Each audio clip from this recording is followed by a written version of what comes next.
పేదలకు అండగా ఉండాలని హాస్పిటల్ ప్రారంభించామని ఇప్పుడది వేలాది మందికి ఆశాకిరణంగా మారిందన్నారు బాలకృష్ణ.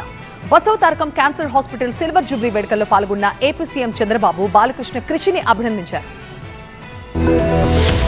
హైదరాబాద్ లోని బసవ తారకం క్యాన్సర్ ఆసుపత్రి సిల్వర్ జూబ్లీ వేడుకల్లో ఏపీ సీఎం చంద్రబాబు పాల్గొన్నారు. మాజీ ఉపరాష్ట్రపతి వెంకయ్యనాయుడుతో పాటు అనేక రాజకీయ నేతలు, సినీ ప్రముఖులు ఈ కార్యక్రమానికి హాజరయ్యారు. ఈ కార్యక్రమానికి హాజరు కాలని తెలంగాణ సీఎం రేవంత్ రెడ్డి వీడియో సందేశం పంపించారు. కేంద్ర మంత్రి నడ్డా వర్చువల్ గా హాజరయ్యారు. ఈ 25 ఏళ్లలో కేంద్రం ఆధ్వర్యంలో 35 కోట్ల మందికి క్యాన్సర్ స్క్రీనింగ్ చేయించామన్నారు. పేదలకు ఆశాకిరణంగా మారిన ఈ ఆసుపత్రిలో రోజుకు 35 నుంచి 40 మందికి శస్త్రచికిత్స జరుగుతున్నాయని బాలకృష్ణ తెలిపారు. బాలకృష్ణ ప్రజాసేవకు కేర్ ఆఫ్ అడ్రస్ గా ఉన్నారని చంద్రబాబు ప్రశంసించారు. ఎంతో మంది క్యాన్సర్ బాధితులకు సేవలు అందించిన ఘనత బసవ తారకం ఆసుపత్రికి దక్కుతుందన్నారు.